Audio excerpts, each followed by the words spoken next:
This is WCNC, NBC Charlotte News.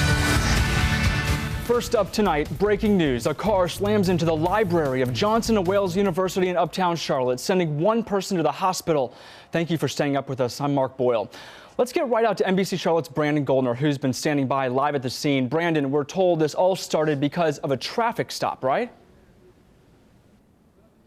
It did mark a simple traffic stop, ending up in a car traveling through what was formerly windows, now being boarded up. Police say the car was traveling the wrong way on West 5th Street. Police then tried to initiate a traffic stop. They say the car took off, drove through here, and check this out. It hit this light pole, went right through. You can see part of the light, then went right through those windows. Police tell me that one student was inside that room. Thankfully, only injured his hands, no other serious injuries. There were students inside the library at the time. However, none of them were injured. I spoke to two students who were outside and saw this happen. They tell me they're still shaken up by what they saw. It's kind of surreal. It's kind of, I don't think I can get that picture out of your head. That's just, that's really crazy just hearing the noise and whatnot. It's not something you see every day.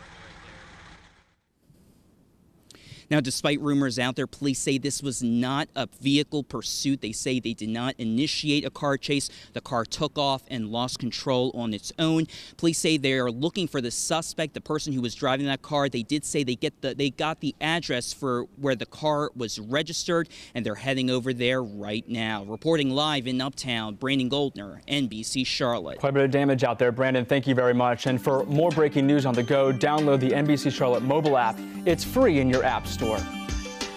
Turning now to our forecast, a chilly weekend here in the Queen City. Meteorologist Sarah Fortner joins us now live.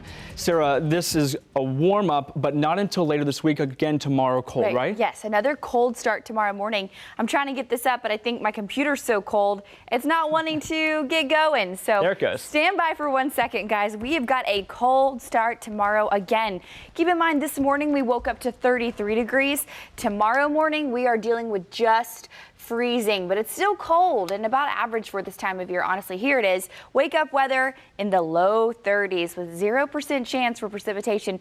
But as you look at the regional picture, you do see some snow showers there in the mountains and the foothills.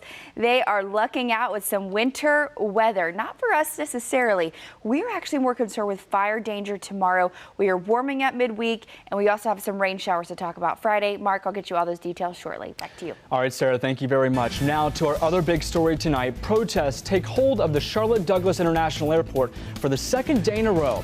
It's all part of the nationwide movement to speak out against President Trump's immigration executive order. About 60 people were outside the Charlotte Douglas Airport today, all continuing the message to let refugees in and keep our borders open. The president signed the executive order on Friday, suspending the refugee program for 120 days and denying anyone from specified countries into the United States for 90 days. And in today's protest, even some children got involved. And to see those freedoms trampled on, if not for them, if for fellow citizens, for their classmates, for people throughout the country. They know that that's wrong, and they're angry. Even though they're young, they've wanted to do something to say, this isn't right. And even though we're kids, we know it's not right. CMPD tells us everything stayed peaceful, and they want to thank the demonstrators for cooperating with officers as well as airport officials. Of course, Charlotte wasn't the only city to see protests. You were just watching video from Los Angeles, where approximately 7,000 protesters rallied at LAX. Thousands others gathered in Chicago, New York, D.C., and hundreds of other cities. Many chanting Islamophobia has got to go. Federal courts issuing temporary emergency stays to hold off enforcement of that order. But the White House says that will have no effect on the president's action. One father, who is an American citizen, describes his struggle to now get his child back in the country. And I have another daughter in Lebanon stuck there with 4 children. They cannot get here. The order suspends 7 nations: Iran, Iraq, Somalia, Sudan, Syria, and Yemen. But it excludes nations like Saudi Arabia and Egypt, where the terrorists behind 9/11 were from. Some ethics experts now questioning whether that's because the president has businesses in those countries. He does not have businesses in the countries listed in the executive order. President Trump defending the order in a statement tonight saying, quote, "To be clear, this is not a Muslim ban, as the media is falsely reporting. This is not about religion. This is about terror and keeping our country safe. There are over 40 different countries worldwide that are majority Muslim that are not affected by this order." Governor Cooper released a statement on the executive order saying, in part, the executive order issued by the president will make our homeland and our troops serving overseas less safe. Our vetting process has to be tough and thorough, but we should not impose a religious test to enter the country. Senate Minority Leader Chuck Schumer speaking out against the presidential order, saying it makes America less safe and less American. Senator Schumer said the orders were shocking and inflicting wounds on the country, becoming emotional, saying the fight is in his bones and he will fight until the orders are overturned. This executive order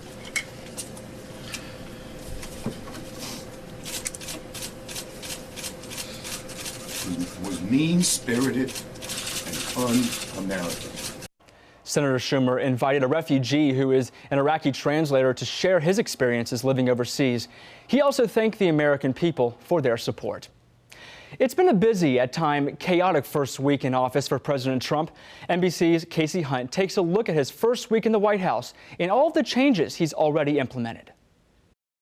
I, Donald John Trump. Donald Trump took the oath of office promising to shake up Washington.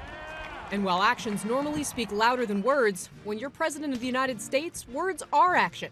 And Trump stayed true to his in his first frenetic week. Last Saturday, basking in the spotlight, only to send his press secretary out with an angry message about the size of his inaugural crowd. This was the largest audience to ever witness an inauguration, period, both in person and around the globe. By Sunday, chaos. Close friends. Don't be so overly dramatic about it, Chuck. You're saying it's a falsehood, and they're giving Sean Spicer, our press secretary, gave alternative facts to that. Monday, the president telling congressional leaders he lost the popular vote because of voter fraud, without any proof that that's true. Fellow Republicans were not impressed. This is going to erode his ability to govern this country if he does not stop it. On Tuesday, the real action began. Executive orders resurrecting 2 controversial pipelines. We will build our own pipeline. We will build our own pipes. That's what it has to do with, like we used to in the old days. Then Wednesday, with the stroke of a pen, the first step toward making his key campaign promise, build that wall, a reality. Immediate construction of a border wall. The commander-in-chief also stepping up immigration enforcement. I'm asking all of you to enforce the laws of the United States of America. They will be enforced and enforced strongly. Thursday, a firestorm over how to pay for the wall between the U.S. and Mexico. The Mexican president saying no way. The administration floating a plan for a 20% tax on Mexican imports. By doing it that way, we can do $10 billion a year and easily pay for the wall. Then an immediate reversal. Trump's chief of staff calling it simply part of a buffet of options. Friday, it was President Trump's first meeting with a foreign leader, the British Prime Minister, before he signed a controversial order temporarily shutting down immigration from 7 predominantly Muslim countries. We don't want them here. No matter what, candidate Trump's supporters wanted him to change the way Washington works. President Trump, for good or for ill, certainly making that happen. Casey Hunt, NBC News, Washington. So we spoke with Michael Gearhart, a lawyer and professor at the University of North Carolina School of Law and an expert on constitutional law, about the recent orders Trump has passed specifically on immigration. And when we asked about the constitutionality of the order, here's what he had to say. The questions that get raised because some people are concerned about its constitutionality, and they're wondering whether or not they should comply with an order they think might not be consistent with the Constitution. And so everybody's trying to figure all that stuff out fast. Obviously, there are a lot of people who might be the subject of the executive order who are trying to figure out what, if anything, their options might be. So it's created a fair bit of chaos. Then we asked about the chances of Congress overturning the order. Executive orders may be challenged in court. That has happened in the past, and that might be, obviously that's happening right now. That is to say, people are challenging it in court. How quickly that happens is a little, nobody can say for sure, but there are people trying to challenge it on the grounds, among other things, that might violate the Constitution's protection of equal protection. Other people might be challenging it as violating or not consistent with the president's oath to support and execute congressional law, and the argument would be that this exceeds the president's executive authority. We are, of course, keeping a very close eye on all the developments to come out of this. When we're not on air, you can find out more on our website. There's the link, WCNC.com. Following more breaking news right now, this time out of Canada, where Quebec City police say at least 5 people are dead after a shooting at a mosque.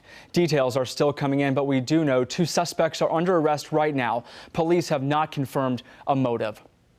Shifting gears now tonight, hundreds of flights across the country grounded this evening after an outage with Delta Airlines. The FAA says all domestic flights were halted at one point this evening. Representatives of the airline told passengers their systems were down and that its IT department was working to fix the problem. We're told gate agents at the airport are now checking passengers' tickets by hand and not electronically. Today was meant to be a celebration of the grand reopening of the renovated York County Courthouse, but Southern Heritage supporters used it as an opportunity to support displaying the Confederate flag in the courtroom. Officials held a ribbon cutting for the courthouse earlier today. Earlier this week, the county clerk of court reached an agreement to not hang flags in the main courtroom, instead moving it to another spot. But on Friday, he said a version of the flag will be displayed after it was found removing the flag would have violated the South Carolina's Heritage Act. Fire crews in Gastonia investigating after a house fire earlier today. The fire department tells us it happened on Hamlock Avenue. We're told one person was inside the home at the time of the fire, but they were not hurt, fortunately. Firefighters say it started in the attic. Now investigators are working to figure out what exactly sparked that blaze. Another fire investigation going on this evening, this time in Huntersville after one started at a hotel overnight. These are pictures from the fire department. Crews say the fire broke out on the 2nd floor of the Quality Inn on Caldwell Drive around midnight. The fire department evacuated the building and got the fire under control. No one was hurt, but we are told some guests did have to move rooms. Mark, a lot of moving parts in that forecast for the week ahead. I'll let you know just how high and low those temperatures go this week. Stay here.